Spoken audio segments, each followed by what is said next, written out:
Bienvenidos sean todos a el podcast de NNDF.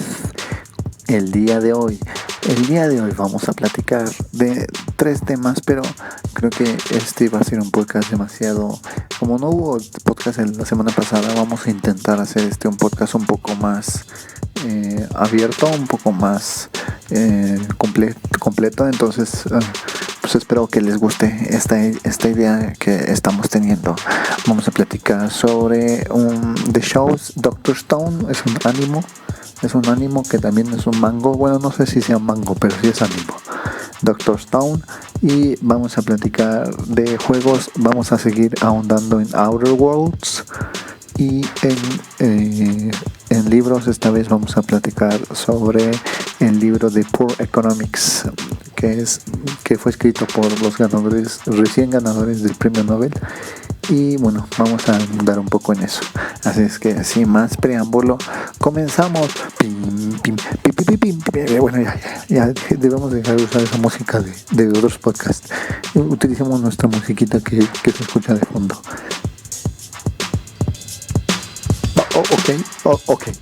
Ok, la utilizaremos. Okay. Bueno, y entonces vamos a ver. Doctor Stone es un anime que está basado, como les decía, en un mango. Y bueno, Doctor Stone, su primicia es que en un momento específico todos en el mundo se convirtieron en piedra. O sea, hubo un evento, un cataclismo en donde todo el mundo se convirtió en piedra, todos, pero las personas que se convierten en piedra no mueren, o sea, se mantienen vivas, y así ocurre por 3000 años. Las primeras personas que según en los primeros capítulos salen son Senku y Taiyu, que son compas, son amigos. Senku es el personaje principal porque él tiene la característica de que es una persona científica, es un científico que utiliza la ciencia y las bases de la ciencia para salir de este proceso que fue convertirse en piedra. Entonces él lo que hace es, utilizando sus conocimientos de ciencia, empieza a crear como el ambiente para su supervivencia. Pues utiliza medios para crear arcilla, para poder tener recipientes, destila agua, utiliza la ciencia y para buscar la respuesta del por qué pasó lo que pasó, que fue que se convirtieron todos en piedra, y crea una solución a base de guano de murciélagos y alcohol para romper como la coraza o la caparazón de piedra, que es lo que tiene a toda la gente dentro de estas como criogenia de piedra, ¿no? Entonces está buena la serie porque utiliza muchos conceptos científicos. Se parece mucho a Rick y Morty en ese aspecto, pero sin los chistes. En realidad los chistes son un poco más del tipo japonés, del tipo anime japonés. Y bueno, él nunca utiliza la violencia y solamente utiliza la ciencia y la lógica para tomar sus decisiones. En ese caso es un personaje completamente basado en la ciencia y más bien que determina todo a partir de su conocimiento científico. Me está gustando por eso. Nada más he visto 2-3 capítulos, en realidad nada más son 24 capítulos. Y bueno, yo les comento que yo veo todos mis ánimos, los veo traducidos al inglés porque no me gusta el japonés, que me estén gritando. Es que todo el tiempo están gritando. Además, todos los personajes principales disculpen, todos los personajes principales siempre las personas que hacen sus voces son mujeres, como Luffy, como Goku. Eso, si son hombres deberían de hacerlo hombres, pero bueno, ya no voy a ver problemas en ese aspecto.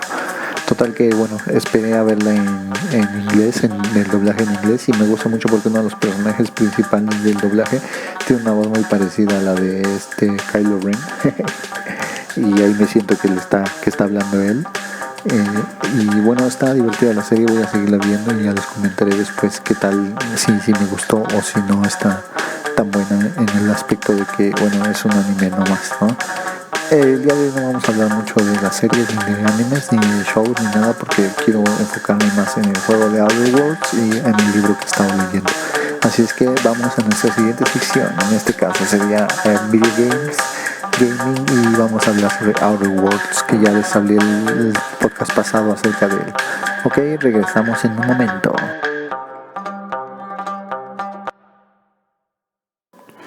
Ok, vamos a empezar a platicar así de Outer Worlds.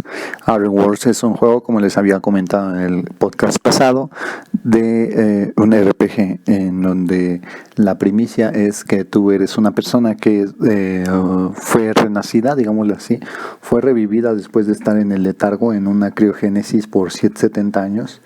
Y después de haber viajado hacia una de las colonias de los humanos en el espacio exterior, esta colonia se llama Halcyon.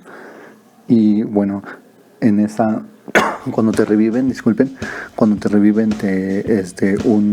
un científico te dice que, bueno, él es el que te revive y te dice que necesitas conseguir los aditamentos para conseguir revivir a las personas de la misma nave donde tú viajabas.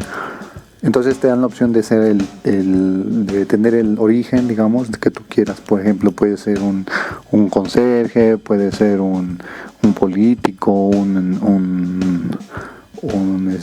lo que tú quieras ponerle. Cada una de las profesiones, digámosle así, o de las ocupaciones, tiene una características especiales, stats especiales. Yo, por ejemplo, elegí ser científico para ya no decir no soy científico, jajaja, saludos. Y bueno, te dan diferentes características de acuerdo a lo que tú eliges. Los RPGs, una de las características principales de un RPG es que tú puedes determinar los stats de tu personaje. Los stats son no digamos en lo que sobresale. Por ejemplo, si tú quieres que tu personaje sea muy muy fuerte o muy bueno para disparar, pues le subes las estadísticas en ese rubro. O si quieres que tu personaje sea en un RPG sea muy bueno para el diálogo, le subes las características en ese rubro. O por ejemplo, si quieres que sea una persona que sea muy stealth, que sea muy al acecho, sea sigiloso, te puedes subir en sus características y podrás robarte cosas más fácilmente, ¿no? O si tienes una gran persuasión, podrás convencer a las personas de hacer lo que tú digas dentro del juego. Recuerden que un RPG tiene la característica también de que es muy muy fuerte su carga que tiene sobre los diálogos. En este caso, este juego Outer Worlds es 50% diálogo, 50% combate, entonces, y exploración. Entonces es muy importante el diálogo en este juego. La mayor parte del juego estás platicando con personajes del mismo juego y estás tomando decisiones a partir de lo que ellos te dicen. Son lo que le llaman los árboles de diálogo.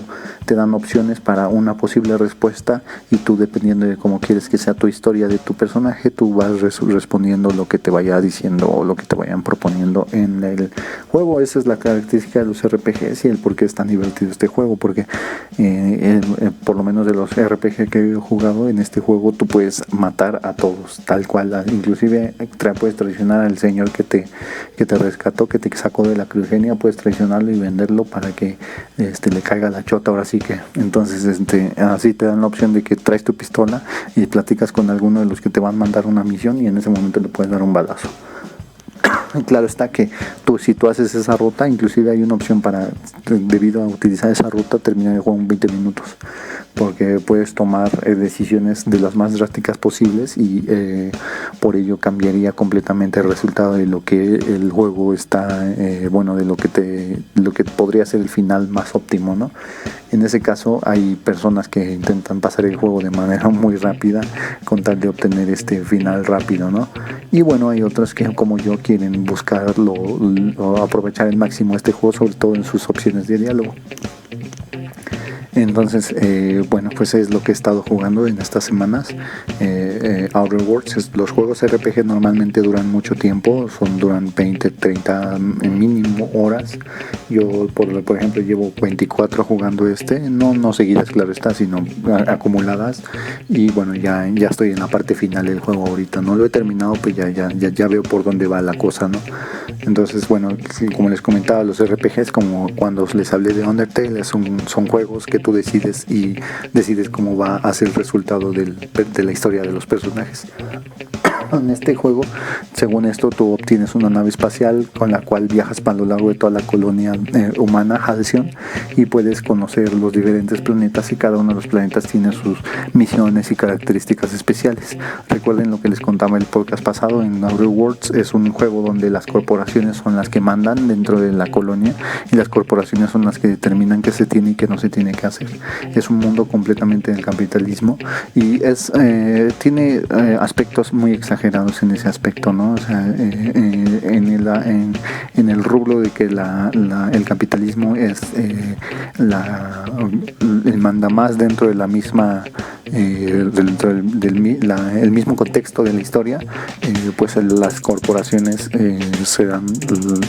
llegan al punto extremo. Por ejemplo, hay un diálogo que tienes con uno de los trabajadores y te dice, no, pues sabes qué, que mi compañero de trabajo se suicidó, y la verdad eso está muy mal, y tú dices, no, pues a lo mejor está mal porque pues nadie no está bien que se suicide, ¿no? Algo así. No, te dice, está mal porque atentó contra propiedad de la empresa. Como él era propiedad de la empresa, atentó contra propiedad de la empresa y le tenemos que cobrar a pesar de que ya esté muerto. Son ejemplos exagerados, que es lo que te marca este juego, pero también es una referencia a lo que ocurre en muchos lugares donde el capitalismo emerge sin ningún tipo de control, ¿no? Entonces, por ejemplo, en la crisis del 2008.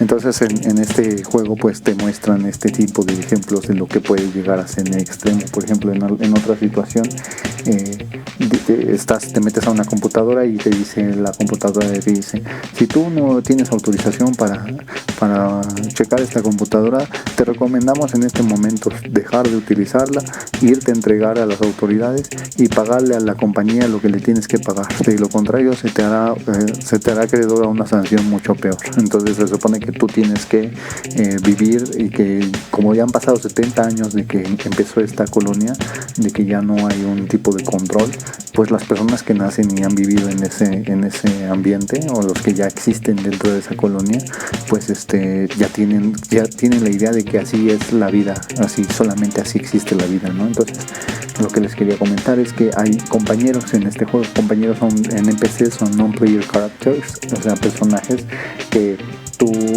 puedes reclutar para ser parte de tu tripulación de la nave, y bueno, solamente son 6 personajes. Y entre ellos está Parvati. Parvati es una mujer que es una ingeniera que trabaja en una de las colonias, más bien de las empresas, y tú te la llevas en tu nave espacial, pero ella, como siempre ha vivido en ese ambiente, siempre ha existido en ese ambiente de que la empresa es por ejemplo, ahí en esa empresa te alquilan tu lugar para que te mueras, o sea, tu lugar donde te van a enterrar, y tú tienes que pagarlo desde antes, donde te van a enterrar, porque te lo van a alquilar, y ya cuando se te acabe el alquiler, ya que estés muerto, te van a sacar. Entonces, ella nada más ha vivido en este contexto. Entonces tú, cuando la conoces, pues tú te impresionas por cómo ella tiene esa idea de que nada más existe esa realidad. Pues no existe una realidad para ella más que esa empresa y cómo los trata esa empresa, ¿no? Entonces tú, cuando le muestras otras cosas del mundo, cuando ya la llevas a otros lugares, pues es como si fuera un niño, pues como si estuviera descubriendo de repente todo lo que puede darle el universo, ¿no? Y por ejemplo, ella se conoce a otra ingeniero, y en las misiones de que ella se enamora de la otra ingeniera, y tú debes de facilitarle, si tú quisieras así, porque también está la opción de sabotearla, de facilitarle que pueda tener una relación con esta otra ingeniera. Entonces te da la opción por ejemplo, darle consejos, o decirle qué hacer, qué tiene que hacer y qué no tiene que hacer para poder salir con esta muchacha, o bien tú le puedes dar empujoncitos, ¿no? Para ver cómo ella misma, según esto, se desarrolla en ese contexto de tener una relación cuando nunca la había tenido. Parvati es como la mejor personaje de todo el juego, porque pues es como una forma en que te muestran que unas personas que viven en un contexto no pueden imaginar otro tipo de realidad, y creen que eso es lo mejor que pueden aspirar, ¿no? Entonces está muy muy bueno en esa parte. Los personajes son lo que más te gusta del juego. Y por ejemplo, está otro que es un vicario, es Max, y él, cuando lo conoces, pues él es el vicario, él es el dueño de la religión de allí, y gracias a la religión él ha logrado solventar algunos de sus problemas personales que ha tenido, ¿no? Y como que se escuda en esta religión porque él piensa que le va a dar respuestas con respecto a su autoconocimiento, la religión, ¿no? Entonces tú cuando lo conoces, pues él, su único objetivo en la vida es conseguir el libro prohibido que prohibió la board, la junta de gobierno, la junta de las empresas. Y tú le debes de ayudar a buscar este libro, pero en cuanto lo encuentras se dan cuenta que está en francés y ya nadie habla francés en la colonia. Entonces intentan buscar a alguien que traduzca el libro, y cuando conoces a alguien que traduce el libro, esa persona los hace viajar tal cual, o sea, como que los droga a todos tus personajes, incluyendo a ti, y encuentras un punto en el que el Max, el vicario, lo confrontas con su realidad y con la razón del por qué él está metido tanto en la religión, y en la razón del por qué es lo que estaba buscando él por meterse tanto en la religión. Entonces tú le puedes dar el empujoncito, ya sea meterse de lleno en la religión, creer en lo que él te dice, o bien puedes darle el empujoncito para que él encuentre una respuesta más allá de esa religión. Entonces estos personajes son lo mejor del juego, lo más divertido, y como les comenté, el juego en su mayoría estás platicando y es un juego de plática y es lo más divertido del mundo. Por ejemplo, otro de los personajes de tus compañeros se llama Ellie, es la doctora, y ella me recordó mucho a One Piece, te lo juro, porque por ejemplo Ellie, ella nació en la parte más rica de todo la colonia, y decide marcharse como si fuera Sabo de esa colonia, y se va porque ella odia a los ricos, ¿no? Y decide irse de allí y se vuelve una pirata, a pesar de que es cirujana, pero dice, es que yo cuando viví aquí en la colonia donde están los más ricos, pues yo la mayoría del tiempo me la pasaba haciendo cirugías plásticas, porque pues era lo que tenía que hacer aquí. Arreglaba narices, mandíbulas, entonces quijadas, pues. Entonces dice, yo la verdad no podía seguir aquí, y se fue y se vuelve una pirata. Entonces tú la conoces y se vuelve parte de tu tripulación, pero a diferencia de, por ejemplo, Parvati, ella es una persona independiente completamente, y yo, por ejemplo, la quería unir a mi tripulación, porque pues es como la familia, la tripulación, quiero que todos nos llevemos bien, pero no, ella es independiente, ella nada más te ve como un contrato más, no como alguien con quien trabajar un rato y ya después se va a ir a su parte.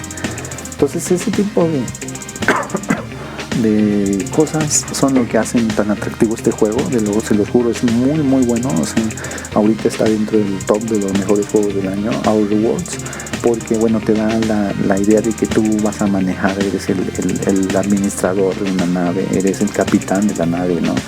Y bueno, también están lo que tú tomas de decisiones. Por ejemplo, tienes la opción de asistirle en cada uno de los planetas los que vas a los líderes. Por ejemplo, ahí en un planeta llegas, y en ese planeta la junta tiene a sus trabajadores muy mal. Por ejemplo, si se enferman, les dicen, la mejor forma de que se te quite la enfermedad es que vengas a trabajar. Si trabajas, se te va a quitar, te lo prometemos. Entonces la mayoría de la gente se está muriendo de hambre ahí, y te conoces a personas que salieron de esa comunidad, a disidentes que se salieron de esa comunidad y se fueron a otra parte del planeta, y entonces el encargado de la comunidad, más bien el encargado de la empresa, te dice, oye, si los convences de que se regresen conmigo, yo te doy lo que necesitas, que en ese caso es una parte de tu nave para que pueda volar, ¿no? Entonces tú vas con ellos, con los de la comuna que hicieron, y te das cuenta que ellos ya lograron crear árboles, lograron plantar comida, y en donde viven ellos no sufren, pues no están a la merced de la empresa. Entonces al final de esa misión te dicen, tienes que ayudarle a cualquiera de los dos, ya sea a los de la empresa, que te están diciendo que los lleves de regreso, que les quites el poder, o sea, les quites la electricidad y se las des a la empresa, para que obligues a los disidentes a regresarse a la empresa, o bien de que ayudarles a los disidentes, a la comunidad, dándoles toda la energía eléctrica a ellos, y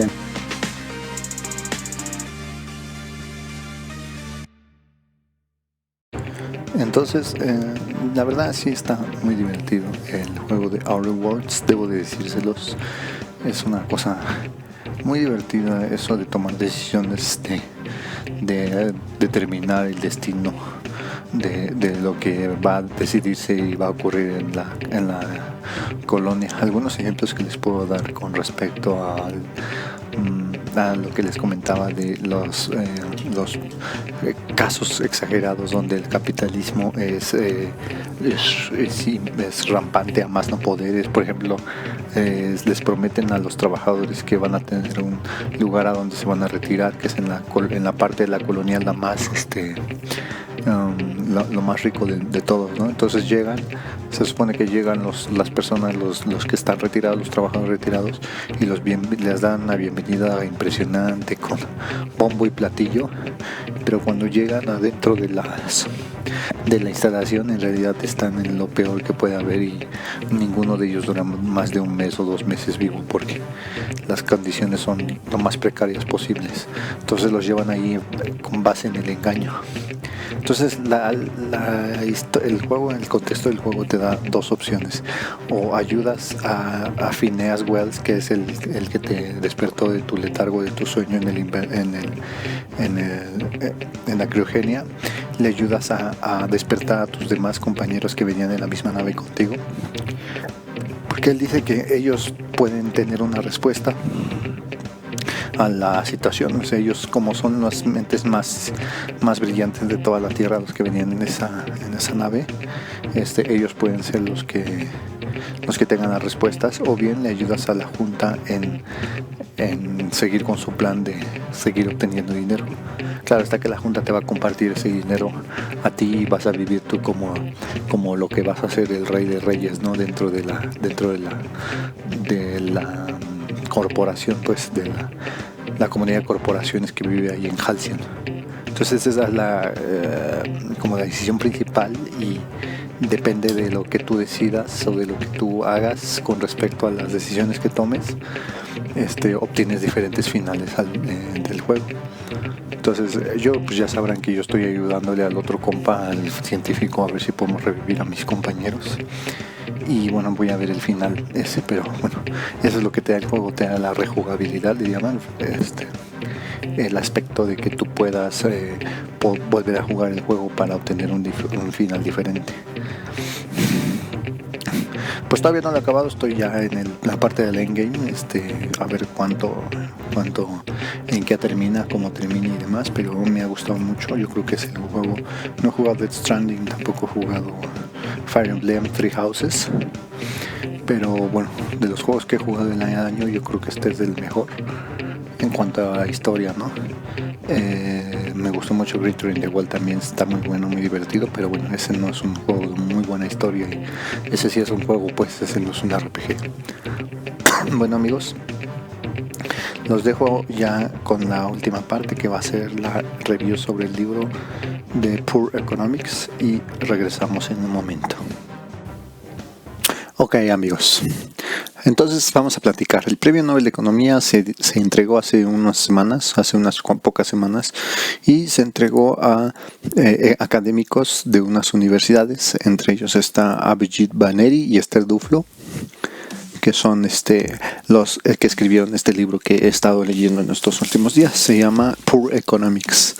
Es un libro donde ellos intentan abordar el problema de la pobreza, pero la clave de su enfoque distinto es, bueno, este libro lo leí, pero mis conocimientos de economía son muy, muy, muy, muy pequeños, entonces es un poco difícil captarlo, pero la verdad la forma en la que lo escribieron fue para un público en general. No es un artículo científico donde te muestra modelos económicos ni nada por el estilo. No, lo escribieron para cualquier persona que tenga el interés de ver su enfoque que ellos aplicaron para taclear este problema que es la pobreza.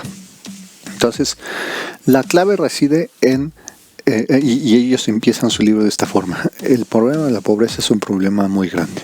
El problema de la pobreza mundial es un problema que es imposible atacar, y que lo han hecho miles de veces, miles de años, y no se ha logrado erradicar la pobreza. Entonces, dice ellos que no existe una respuesta generalizada para el cómo eliminar o erradicar la pobreza. Es una pregunta muy difícil de responder para los humanos. Pero dicen ellos, entonces, ¿qué pasaría si no atacamos la pobreza en sí, en su totalidad? Si no atacamos problemas simples, problemas pequeños, problemas que se pueden atender en comunidades pequeñas. De esa forma, para cada comunidad que tenga esta característica, se ataca el problema principal que están sufriendo. Ese tipo de respuestas tal vez el humano sí las tenga. Entonces lo que ellos utilizan es un método que se ha utilizado en la medicina por mucho tiempo y le dan referencia a esto. Es el de las pruebas aleatorias. En la medicina, cuando van a probar a un medicamento nuevo, a un medicamento nuevo, se pone a dos grupos al azar, dos grupos elegidos al azar, y se le entrega a un grupo la medicina y a otro grupo no se le entrega más que un placebo o no se les entrega nada. Y monitorean la evolución de los dos grupos, al que se le aplicó el medicamento y al que no se le aplicó el medicamento, y a partir de ahí van determinando, los médicos hacen esto, bueno, la investigación médica, los científicos van determinando en qué tipo de aspectos afecta la medicina, si está ayudando, si no está ayudando, si tiene un efecto y si no tiene otro efecto, si las personas que tienen el tratamiento presentan efectos secundarios, si las personas que no lo tienen presentan los mismos efectos. Entonces esta práctica, dicen ellos, la intentaron utilizar en las comunidades pobres, pobres de África, de Asia y de América, de la India.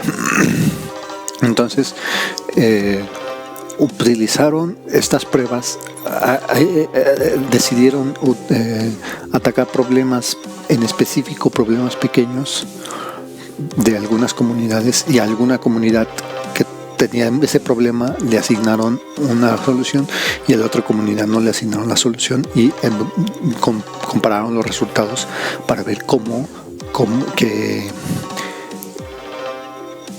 afectaba lo que ellos estaban poniendo en práctica. Entonces ellos dicen, existe la idea de que el pobre es pobre porque quiere, ¿no? Eso es lo que escuchamos mucho, sobre todo aquí en México. El pobre es pobre porque no puede trabajar. ¿Por qué no sale a trabajar? ¿Por qué no sale a trabajar a buscar algo que comer y demás, ¿no? Es algo, una visión simplista, una visión de privilegio, una visión ellos le llaman desde el asiento de tu sala o un sillón de tu sala, ¿no? El activismo de sala, porque bueno, es un análisis de un problema demasiado generalizado, ¿no? Entonces dicen ellos que la pobreza existe, y existen dentro de la pobreza trampas de pobreza.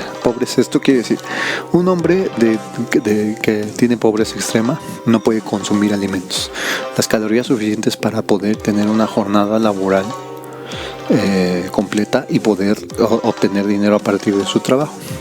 Si este hombre no puede consumir alimentos, no puede trabajar. Y si no trabaja, no puede consumir alimentos. Se dan cuenta, es un círculo vicioso. Es una trampa de pobreza. Es una trampa que no pueden salir ellos mismos por sí mismos de ese problema. Entonces, eso es uno de los enfoques que le dan al trabajo. Y lo que ellos hicieron fue poner en práctica sus teorías. Entonces fueron a las comunidades pobres de África, de la India, y utilizaron este método que les comento de las pruebas aleatorias con las comunidades. Y se encontraron con que sí funcionaba. Por ejemplo, vamos a darles ejemplos de lo que ellos hicieron. Pues fueron a una comunidad en África, ¿no? Una comunidad pobre en África, a dos comunidades pobres. En la India. Y en la India, una de las mayores causas de ausentismo de los niños a la escuela, y inclusive de mortandad de los niños en la India, es por la malaria, ¿no? Entonces lo que hicieron no fue asignarles medicamentos, asignarles doctores, llevarles doctores para que les traten la malaria, sino lo que hicieron fue darles redes para camas. No sé si las han visto en las películas, por ejemplo, son redes que se ponen en las camas, como paños blancos, como cortinas blancas que se ponen en las camas para que los mosquitos no pasen y no te piquen. Entonces le asignaron estas redes a una comunidad, y a otra comunidad no le asignaron nada, y entonces compararon los resultados.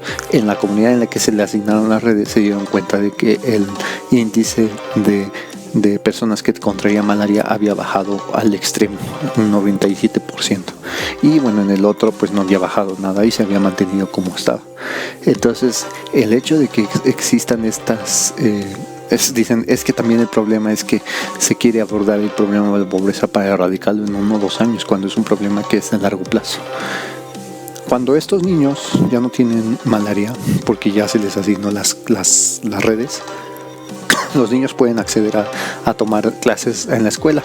Si toman clases en la escuela, tienen la capacidad para, gracias a la movilidad social de la educación, capacidad para mejorar a futuro, gracias a que si estudiaron, mejorar sus condiciones de vida, y con ello mejorar las condiciones de vida de su comunidad. Imagínense, nada más con una simple red para la cama, el niño no se enfermó, y si no se enfermó sí puede asistir a la escuela, y si puede asistir a la escuela puede obtener un trabajo mejor remunerado que el que sus padres, por ejemplo, pueden tener.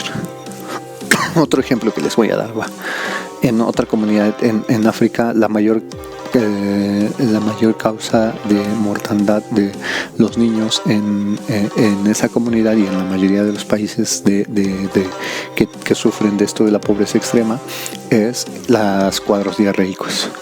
Y esto es porque las tomas de agua, o de donde toman ellos agua, tiene unas condiciones deplorables en cuanto a limpieza.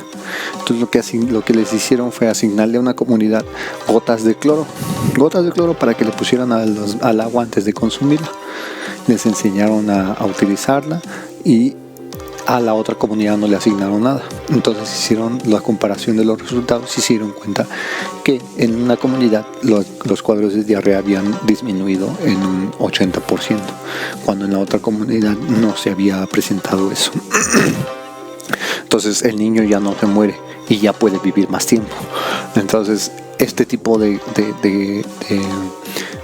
prácticas tan simples, se podría decir así, tan tangentes, más bien tangibles, o sea, tan prácticas, puede dar resultados a futuro con un gran impacto, sobre todo para las comunidades, ¿no? Entonces el libro está lleno de este tipo de ejemplos, de experimentos. Yo creo por eso les dieron el premio Nobel, porque ellos no nada más se quedan en la teoría, se fueron y hicieron los experimentos a las comunidades y trabajaron con las comunidades, y a partir de ello obtuvieron resultados y los mostraron en su libro, los mostraron en su investigación, y han mostrado que a lo mejor este enfoque, un enfoque micro, un enfoque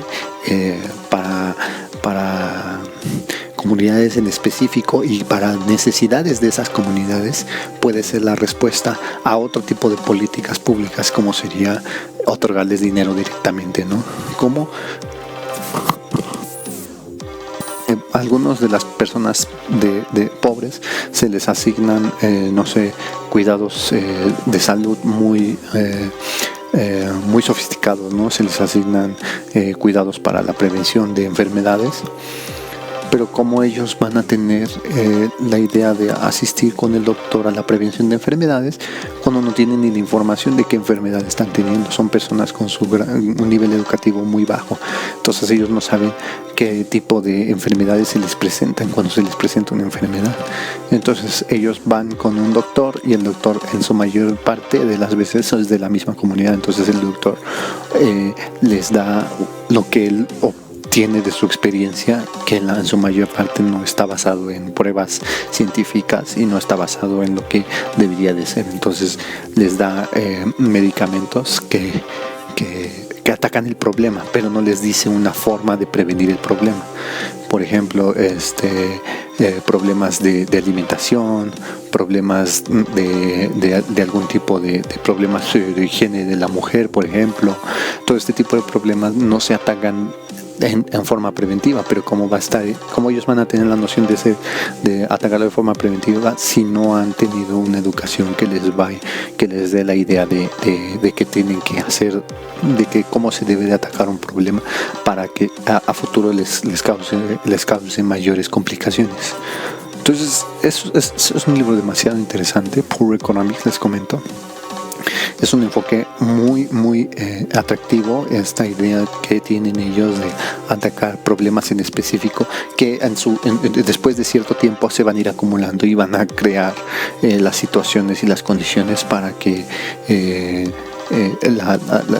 la comunidad o el país en sí que tiene problemas de pobreza vaya saliendo de ese bache, ¿no? Y la verdad es una excelente lectura. Yo se la recomiendo mucho. Es muy accesible. De verdad que las únicas cifras que manejan están en porcentajes, no utilizan con términos económicos, y todo lo hacen de manera puntual y de manera explícita de qué trabajos, qué experimentos hicieron. Ponen ejemplos también de algunas otras situaciones, por ejemplo, como les comentaba, lo de los doctores. En esas partes del mundo se está ocurriendo que las bacterias que provocan enfermedades se están volviendo cada vez más resistentes a los antibióticos, porque ellos no tienen la idea de cómo terminar un tratamiento de antibiótico, o más bien les dan una medicina que no va de acuerdo a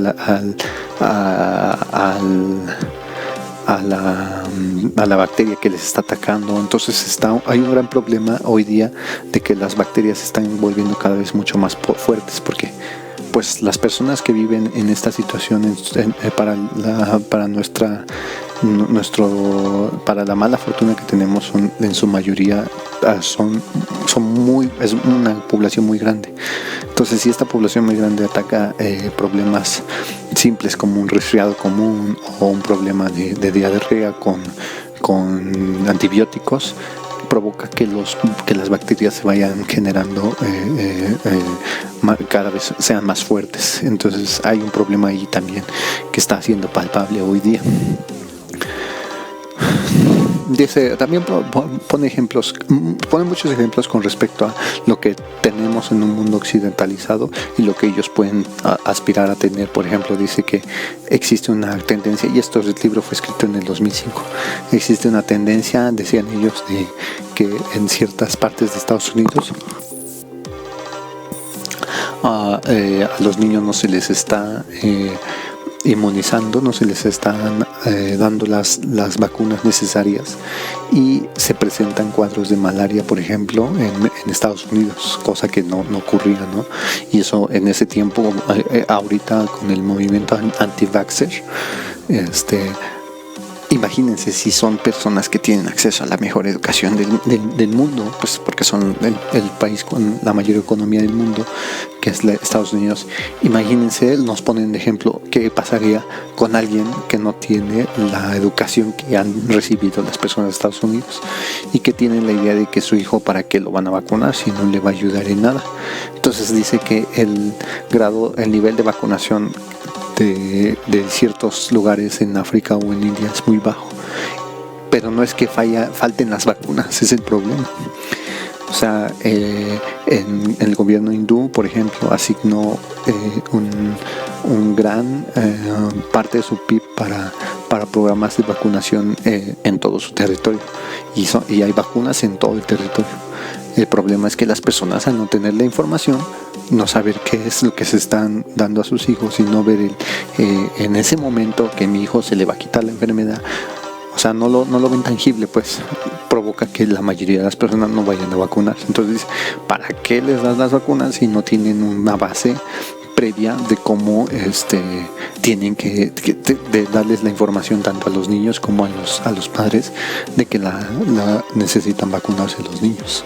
Entonces dice, por ejemplo, en Estados Unidos o en países de Occidente, si no vacunan a un niño, pues puede que no haya problema al final de cuentas, porque todos los demás niños sí están vacunados y entonces por ende no se van a enfermar y él no se va a enfermar, el niño, de lo que la vacuna le puede salvar. Pero ¿qué pasa si en un lugar donde el 90% de los niños no está vacunado y un niño no se vacuna o no termina sus vacunas?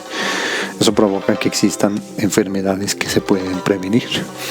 Entonces todo es cuestión de información, ellos dicen, todo es cuestión de acercamiento con las comunidades, de conocer cuáles son sus realidades, cuáles son sus necesidades y intentar atacar esas necesidades punto por punto. Por ejemplo, es un gran libro, la verdad es algo muy ligero, espero que le den la oportunidad. Poor Economics está en Amazon, a mí me costó 100 pesos. Creo que también está la versión en español, todo está en Kindle para que lo compren digital, no sé si no les guste el comprar digital, pero o leer en digital más bien, pero es algo muy cómodo. Y bueno, pues la verdad estoy muy emocionado de leerlo. Te hace inclusive valorar mucho de lo que tienes y de lo que das tú por hecho, das por sentado. Por ejemplo, o sea, el hecho de que tú tengas la idea de que no tienes que ponerle, por ejemplo, gotas de cloro a tu agua, porque sabes que si tomas agua, bueno, aquí en México sí, pero por ejemplo allá en Estados Unidos toman agua, ¿no? O en Europa no les va a pasar nada, ¿no? Y en cambio ellos tienen que estarle poniendo las gotas de cloro, que aparte, ¿cómo les van a poner gotas de cloro si ellos no ven? Unas personas que no tienen el conocimiento no ven en sí en que les está ayudando, pues entonces es también abarca los problemas que se vieron, que vieron ellos y con los que se encontraron al intentar poner en práctica sus experimentos. Muestran casos específicos de personas, te quedas impresionado con los casos. Hay de una mamá que se queda, mamá de 5 niños, por ejemplo, que su esposo se muere y no le deja ningún tipo de pensión. No son niños, son niños jóvenes. Entonces uno diría que pues la mamá les dice y los niños se tienen que salir de la escuela para seguir para poderse mantener. Pues lo que hizo la mamá fue obtenerse 2 trabajos con tal de que los niños no se más salieran de la escuela. Y ese también es un problema que abordan, por ejemplo, del ausentismo de los niños a la escuela. Dice, la mayoría de los niños no les gusta ir a la escuela, muy poco les gusta ir a la escuela, dicen, inclusive a nosotros. ¿Qué pasa si una persona pobre te dice el niño, no, a mí ni me gusta la escuela, y tú sabes que ese niño, que ya es adolescente, por ejemplo, puede apoyarte para mantener los gastos de la casa? Pues entonces le dices, no, pues está bien, ya salte de la escuela y ya va a intentar trabajar. Pero la madre, por ejemplo, de estos niños buscó la forma para que sus hijos estuvieran en la escuela. Uno de ellos ya estaba en la universidad estudiando para maestro, pero los otros niños no querían ir a la escuela y terminó desistiendo la mamá, no los terminó obligando, o sea, tampoco tenían los incentivos, porque dicen ellos que el incentivo de la escuela es que van a tener un mejor trabajo, pero ¿cómo si la mayoría de los que estudian en la escuela terminan obteniendo el mismo trabajo que los padres? Porque no en la comunidad no existe la demanda por mano de obra calificada. Entonces dice, pues el padre pues no le importa si su hijo estudió o no. Y entonces esa es otra trampa de educación, es una trampa de la pobreza. Nunca van a salir de ese bache porque no existe una demanda por una mejor una mano de obra más calificada. Entonces son problemas en específico que les digo abordan, y la verdad está muy y entiendes, ¿no?, el por qué les dieron este reconocimiento a ellos, porque atacan el problema de manera distinta a como lo habíamos pensado previamente. Espero que le den una oportunidad. Poor Economics. Y bueno, terminamos nuestra sección esta vez del libro. Ya platicamos de Outer Worlds, ya terminamos también de Dr. Stone, y ahora vamos a nuestra sección musical.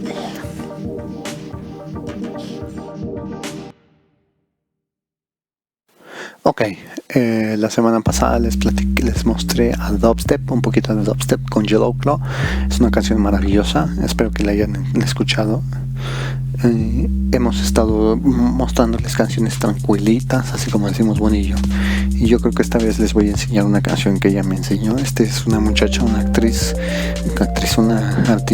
yo creo que salió de YouTube, Ella se llama Clayro, va a estar en México en los próximos días junto con Tame Impala, que les quiero contar que Bonnie está enamorada de esa canción de Tame Impala, la de esa de Mejor No Saber, ¿cómo se llama? Sí, es mejor que no sepa, ¿no? Algo así.